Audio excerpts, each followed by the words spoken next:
1000 के बराबर नहीं, 10,000 के बराबर होता है कमांडो, क्योंकि 10,000 लोगों में से एक कमांडो बनता है, सिर्फ एक। वो आग पर चलते हैं, वो अकेले कई लोगों से लड़ना जानते हैं, बर्फ के अंदर भी जिंदा रहने की उन्हें ट्रेनिंग दी जाती है, पानी के अंदर सांस रोककर तैरना उनकी हॉबी होता है, हैंड ग्रेनेड से कैच खेलने वाले सोल्जर पलक झपकते ही सैकड़ों आदमियों को दूसरी दुनिया में पहुंचा देते हैं। ये लोग हैं वर्ल्ड टफेस्ट कमांडोज। लेकिन क्या आपने कभी सोचा है कि इनकी ट्रेनिंग कैसे होती है? हम आपको अपने इस सेक्शन में दिखाएंगे दुनिया की मोस्ट डेंजरस वॉर ट्रेनिंग के बारे में। नंबर 1, अब इन यूएस नेवी सोल्जर्स को देखिए, ये कैसी वाटर एक्सरसाइज कर रहे हैं। ट्रेनिंग के इस सेगमेंट को सर्फ कंडीशनिंग कहा जाता है। इसमें कैंडिडेट को ओशियन के पास में ऐसे डाल दिया जाता है कि समुद्र की लहरें उनके सर को चोट पहुंचाए। ऐसी कंडीशन में पानी की मार आपकी हालत खराब कर सकती है। 8 मिनट तक ऐसा करने के बाद ये लोग अपनी बॉडी को रेत से कवर कर लेते हैं, फिर जमीन पर पड़े रहते हैं। उसके बाद फिर से उन्हें सर्फ कंडीशनिंग के लिए समुद्र की लहरों के हवाले कर दिया जाता है। ये रूटीन शरीर को फौलाद बना देता है। नंबर 2, फिलीपींस मिलिट्री फोर्सेस किसी भी तरह से यूएस सीक्रेट सर्विस से कमजोर नहीं है। फिलीपींस कमांडो प्रोग्राम में एक स्पेशल ट्रेनिंग होती है जिसका नाम होता है हेल वीक। इसे दुनिया के टॉप ट्रेनिंग प्रोग्राम में से एक माना जाता है। इस ट्रेनिंग के शुरू में 79 स्टूडेंट्स को सिलेक्ट किया जाता है, लेकिन जब ट्रेनिंग पूरी होती है तो सिर्फ 21 कैंडिडेट सिलेक्ट होते हैं। इसका कारण है एक टफेस्ट ट्रेनिंग प्रोसेस। लोगों को 7 दिनों तक सोने नहीं दिया जाता, उन्हें रोज सिर्फ 1 घंटे ही आराम करने दिया जाता है। 3-4 दिन बाद ही हालत खराब होनी शुरू हो जाती है और हेलोसिनेशंस चालू हो जाते हैं, लेकिन कैंडिडेट्स को नहीं छोड़ा जाता और ऐसी कंडीशन में ही ट्रेनिंग दी जाती है। ऐसी परिस्थिति में कमांडो कैंडिडेट्स को 6 मिनट दौड़ाया जाता है, उन्हें तक 16 माइल तैराना होता है और अलग अलग टफ एक्सरसाइज कराई जाती है। ट्रेनिंग के दौरान कहीं भी धमाका हो सकता है, कहीं भी आग लग सकती है और एक जरा सी गलती करने पर आप खतरनाक दलदल में फंस सकते हैं। ट्रेनर का मानना है कि युद्ध के समय पर कैसी भी स्थिति बन सकती है, तो इसके लिए हमें तैयार रहना चाहिए। Number 3, Taiwan marine training programme. ये दुनिया के कुछ टफेस्ट मिलिट्री ट्रेनिंग में से एक है। इस ट्रेनिंग प्रोग्राम के दौरान कैंडिडेट्स को फ्रॉगमैन एक्सरसाइज से गुजरना पड़ता है। फ्रॉगमैन वर्ल्ड की टफेस्ट ट्रेनिंग में से एक है। इस ट्रेनिंग के टफेस्ट एक्सरसाइज का नाम है रोड टू हेवन। इस एक्सरसाइज में 150 फीट के रास्ते पर नुकीले पत्थरों को बिछा दिया जाता है और ट्रेनिंग कैंडिडेट्स को सिर्फ शॉर्ट्स पहनकर छोड़ दिया जाता है। उन्हें इस रास्ते को रेंगते हुए तय करना पड़ता है। रास्ते पर नुकीले पत्थरों से उनकी बॉडी कई जगह जख्मी हो जाती है, लेकिन उन्हें रुकने की इजाजत नहीं होती। इस एक्सरसाइज को और ज्यादा टफ बनाने के लिए इसमें 10 स्टॉपिंग पॉइंट्स बनाए गए हैं, जिन पॉइंट्स पर रुक के कैंडिडेट्स को कुछ दूसरी एक्सरसाइज करते हुए आगे बढ़ना पड़ता है। अगर ट्रेनर कैंडिडेट्स के परफॉर्मेंस से सेटिस्फाई नहीं होता तो वो उसी समय उसे दोबारा सेम एक्सरसाइज करने के लिए ऑर्डर दे सकता है। जब कैंडिडेट्स एक्सरसाइज सक्सेसफुली कर लेते हैं तो उनकी बॉडी पर नमक का पानी डालकर उन्हें नहलाया भी जाता है। दुनिया के टॉप 60 फाइटर्स में से एक ताइवान मरीन कैंडिडेट तैयार हो जाता है। Number 4, US Navy SEAL. इन कमांडोज के ट्रेनिंग प्रोग्राम में ऐसी कई एक्सरसाइजेज हैं जो यूएस नेवी को दुनिया की स्टैंडर्ड फोर्सेस के कंपैरिजन में बेस्ट नेवी फोर्सेस बनाती है। इनमें से एक एक्सरसाइज है डाइव फेज एक्सरसाइज। इस एक्सरसाइज को पूल और ओशियन दोनों जगह पर ही करवाया जाता है।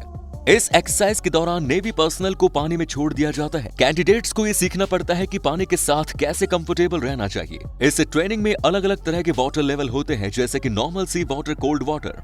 कैंडिडेट्स को बर्फ के जैसे ठंडे पानी में भी रहना पड़ता है। नेवी पर्सन्स को बर्फ जैसे ठंडे पानी में डुबा दिया जाता है और उन्हें ऐसे पानी के अंदर डूबे रहकर कुछ ऐसी एक्सरसाइजेस करनी पड़ती है जिसमें उन्हें अपने बिना हाथ और पैरों की मदद से स्विमिंग करनी पड़ती है। उन्हें स्विमिंग पूल में 20 बार नीचे से ऊपर, ऊपर से नीचे तक तैरना पड़ता है।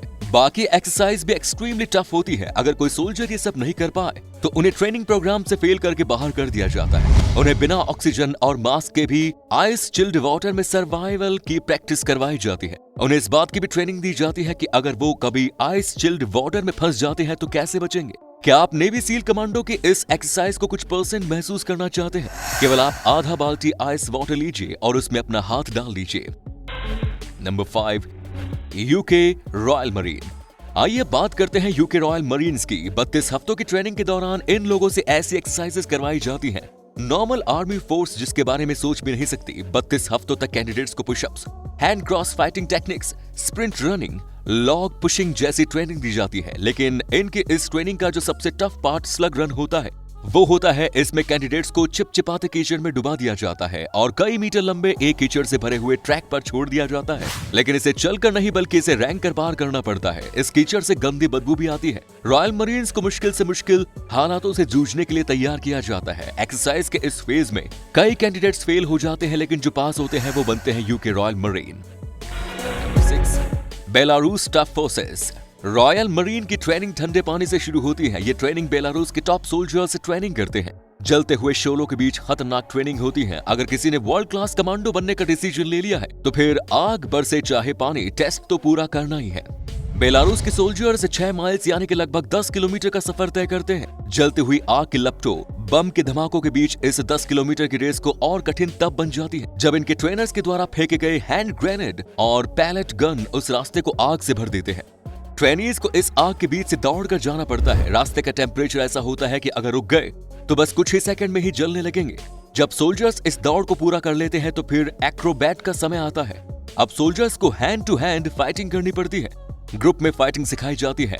मान्य खाकर पेन को बर्दाश्त करते हुए कैसे दुश्मन को चित्त करना है, ये सारी कलाएं एक्रोबैटिक्स के तहत सिखाई जाती है। कि कभी आप छोटे से रास्ते पर आग लगाकर उस पर चलने की कोशिश करिएगा, तब आप इस सिचुएशन और इसके चैलेंज को समझ पाएंगे। नंबर 7, एक देश की सुरक्षा की पहली जरूरत होती है आर्मी, इसीलिए सेना का गठन किया जाता है। लेकिन देश में मौजूद वीआईपी लोगों की सिक्योरिटी करने के लिए के बीच से चुनिंदा सैनिकों को लगाया जाता है। इसके लिए सुरक्षा एजेंसीज होती हैं जो कि सुरक्षा की जिम्मेदारी उठाती हैं। वीआईपी लीडर्स को सुरक्षा की हर तरह से गारंटी देना इनकी जिम्मेदारी होती है। ऐसी ही एक एजेंसी है United states secret service agency, जिनके 3200 से भी ज्यादा कमांडो ग्लोब पर फैले हुए हैं। लेकिन इनके 75 कमांडो स्पेशली ट्रेंड किए गए हैं सी बीच और ओसीन में। किसी भी तरह के खतरे को जड़ से खत्म करने में ये कैपेबल होते हैं। अगर आप इस फौज में भर्ती होना चाहते हैं तो ट्रेनिंग प्रोग्राम आपका इंतजार कर रहा है, जो कि किसी भी तरह से सरल नहीं है। इस प्रोग्राम में hand to hand fighting, weapon fighting, एक से ज्यादा लोगों से कैसे लड़ा जाए, ये तमाम स्किल डेवलप किए जाते हैं। इसकी वाटर ट्रेनिंग एक्सरसाइज में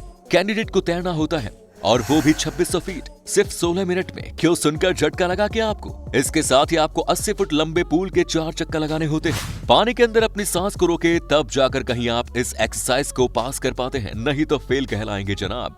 number 8, Russian Spetsnaz military training. Russian training कई कदम आगे होती है। इन सोल्जर्स को ट्रेन किया जाता है खतरनाक से खतरनाक पेन को हैंडल करने के लिए। रशियन सोल्जर्स को उनके ही कलीग फुल पावर पंच और किक्स मारते हैं। किक एंड पंच सोल्जर्स के चेस्ट और पेट पर मारे जाते हैं। ट्रेनिंग ऑफिसर्स का मानना है कि ट्रेनिंग के दौरान फेक ट्रेनिंग में अगर ये पेन को नहीं हैंडल कर पाएंगे तो असली फाइटिंग के दौरान रियल पेन को हैंडल करना इनके लिए इम्पॉसिबल हो जाएगा। इनके पीठ और चेस्ट पर मोटे पत्थर के ब्लॉक्स पर रखकर हैमर से तोड़ा जाता है। रशियन सोल्जर्स को अकेले ही 2 लोगों से लड़ना सिखाया जाता है जिनके पास में जलती हुई स्टिक्स होती है। लड़ने वाला सोल्जर खाली हाथ होता है और उसके पास जीतने के अलावा कोई चारा नहीं होता। जैसा कि आप देख सकते हैं, चाइना के सोल्जर्स ग्रेनेड एक्सरसाइज प्रैक्टिस कर रहे हैं। ये एक अनपिन्ड ग्रेनेड है जिसे ये ग्रुप किसी बॉल की तरह कैच कर रहा है, और जैसे इसके फटने का टाइम हो जाता है तो वो उसे एक गड्ढे में डालकर जंप लगाकर दूर हो जाते हैं।